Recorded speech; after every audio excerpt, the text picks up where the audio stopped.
Alam niyo ba ibig sabihin ng Mr. B? Sino nakakaalam ng Mr. B? Sige nga, wala niya ka. Hindi Mr. Brown. You know why she calls me Brown? You know why they call me Brown before? Kasi when we first met, no, it's not babe. When we first met, we met dyan sa States kasi concert niya. Wow. Concert niya, ako lang yung guest. Kami ni Jonalyn Viray. We were her guests. And since a lot of the songs that I was singing was Chris Brown songs, her and her team started calling me Brown. Chris Brown, also because my color was brown. So yun, that's where it came from. But Mr. B is not Mr. Brown, okay? Klaro ko lang. It's not Mr. Bong. Be. Mr. Be. It's not Mr. Be. No, B is not for baby. Keep guessing, guys.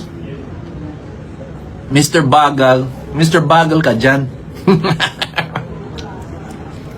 Bagal ba? You know, that's what I said. One step at a time. Okay, hindi naman kailangan madaliin lahat. B is for Mr. Best Dad. Oh, I like that one. I wish it was that, but it's not. But thank you. Mr. Bomb. Daming nagsabi nun, pero hindi din yan. Babe yan, di pa Pops? No, hindi siya babe, okay? Mr. B stands for ballad. Nope. Mr. B is not for brown. No. Even though, yeah, brown starts with B, but it's not brown. It's not, Mr. B is not brown. But I am brown. I'm brown as hell right now. I'm brown AF. Marie Puther. No. Malika. Mr. Balikan. Mr. Bully and Miss Bully. That's a good one. No, it's not Mr. Bear. Mr. B means babe. Nope.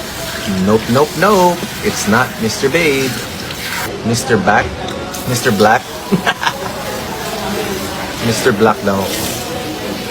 Baka Mr. Bolero, Mr. B. Grabe ka naman, G.